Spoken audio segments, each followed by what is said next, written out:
Social મીડિયામાં એક African યુવતીએ એક યુવકને પ્રેમ જાળમાં ફસાવ્યો અને પછી લાલચ આપી કે મારે આફ્રિકાથી તને મોંઘી દાટ ભેટ મોકલવી છે. બસ આ જ મોંઘી દાટ ભેટના નામે કસ્ટમ વિભાગના અલગ અલગ ટેક્સના નામે લગભગ 6.5 લાખ રૂપિયાની ઠગાઈ છે આ ટોળકીએ કરી લીધી. જોકે પોલીસને જાણ થતા નોઈડામાં બેઠેલા આ એક આફ્રિકન ગેંગનો એક વ્યક્તિ છે એ પોલીસના જબ્બે ચડ્યો છે. જોકે આ પૂર્વે પણ 3 શખ્સો છે એ પોલીસે પકડી પાડ્યા હતા.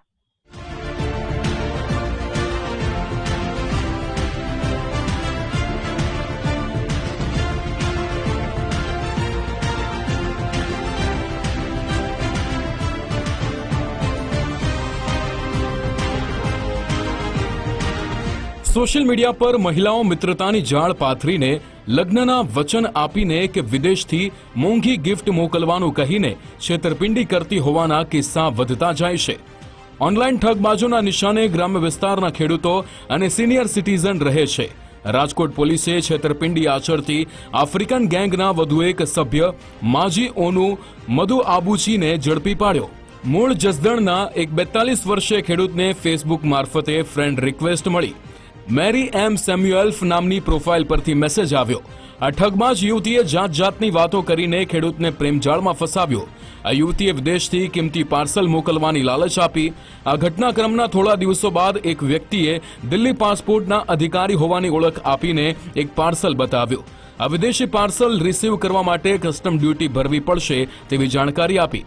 આ ઠગબાજોની ગેંગે વિવિધ ચાર્જ પેટે બેંક ખાતામાંથી 6,30,000ની રકમ પડાવી લીધી. જે બાદ લાંબા સમય સુધી કોઈ પણ પ્રકારનું પાર્સલ ન મળ્યું અને સામા પક્ષે વધારે રૂપિયા ચૂકવવાની સતત માંગણી થતા ખેડૂતને પોતાની સાથે છેતરપિંડી થયાની આશંકા મજબૂત બની. રાજકોટ સાયબર ફ્રોડમાં ફરિયાદ દાખલ થતાં જ પોલીસે એક આફ્રિકન યુવતી અને 2 ઇસમોની ધરપકડ કરી હતી. જેમાં રિમાન્ડ દરમિયાન પોલીસે કરેલી આકરી પૂછપરછના અંતે એન્જલના પૂર્વ પ્રેમી માજી ઓનુ મધુ આબીચીને પકડીને તેના 5 દિવસના રિમાન્ડ મેળવ્યા છે. આ ઉપરાંત આરોપી પાસેથી મળેલા મોબાઈલ, લેપટોપ, પેનડ્રાઈવ અને સિમ કાર્ડ સહિતના ગેજેટની વધુ તપાસ હાથ ધરવામાં આવી છે. જો વિદેશી મહિલાના નામ ઉપર ફેક ફેસબુક આઈડી બનાવીને એની સાથે મિત્રતા કરીને પછી આને લાલચ આપીને કે અમારો દુનિયામાં કોઈ નથી, હું તમને આ વસ્તુ આપવા માંગુ છું, આ વસ્તુ આપવા માંગુ છું, આ કરીને પછી કે દિલ્હી કસ્ટમથી અમે બોલીએ છીએ તમારા ગિફ્ટ જર્મનીથી આવી ગયા અને તમારે ગિફ્ટ લેવા હોય તો એટલા પૈસા આપો. આમ કરીને 6 લાખથી વધારે રૂપિયાનું આપણા અરજદાર સાથે છેતરપિંડી કરી નાખી. આ ફેક્ટ્સ ઉપર રાજકોટ રેન્જ ડીઆઈજી સાહેબ નિલિત સાહેબના માર્ગદર્શનમાં અમારી ટીમ આગળ ઇન્વેસ્ટિગેશન કરતી હતી. એમાં 3 આરોપીઓ પહેલા અટક કરવામાં આવેલા છે. આમાં એન્જલ છે, આ ઘાનાની રહેવાસી છે, ડેનિસ તંજાનિયાનો રહેવાસી છે અને જોસેફ વેલેન્ટાઇન ઓ સાઉથ સુડાનનો રહેવાસી છે. 3 આરોપીઓનો ધરપકડ થઈ હતી. એની ટ્રેવલ હિસ્ટ્રીની, એના પાસપોર્ટ્સની, બીજા દેશની કોઈ નાગરિકતા ધરાવે છે કે કેમ, આમ તમામ વસ્તુઓની તપાસ હાલ ચાલુ છે. આફ્રિકન ગેંગનો માજુ ઓનુ મધુ આબુચી એઆઈ ચેટ જીપીટી જેવા પ્લેટફોર્મનો ઉપયોગ કરી લોકોને મેસેજ મોકલવાની આખી સ્ક્રિપ્ટ તૈયાર કરતો હતો.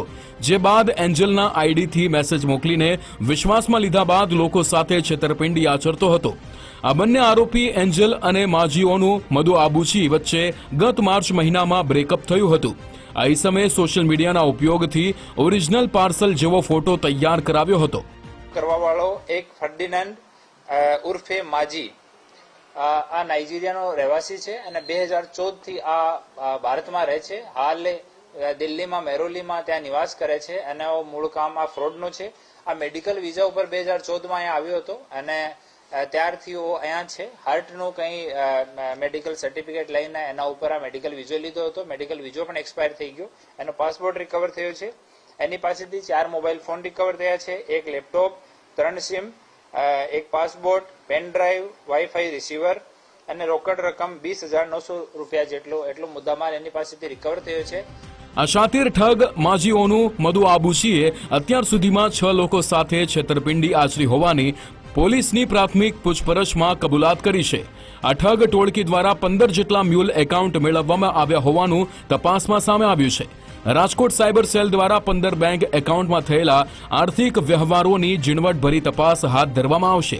જો કોઈ ખાતામાં સાયબર ઠગાઈના રૂપિયાની લેવડ દેવડ થવાનું સામે આવશે તો તેની સામે પણ કાયદા મુજબ કાર્યવાહી કરાશે. આફ્રિકન ઇસમો વિઝાની મુદત પસાર થયા બાદ ભારતમાં રહેતા હોવાથી હવે કેન્દ્રની એજન્સીઓ પણ પૂછપરછ કરશે. ગૌતમ ભેડા, ગુજરાત ફર્સ્ટ, રાજકોટ.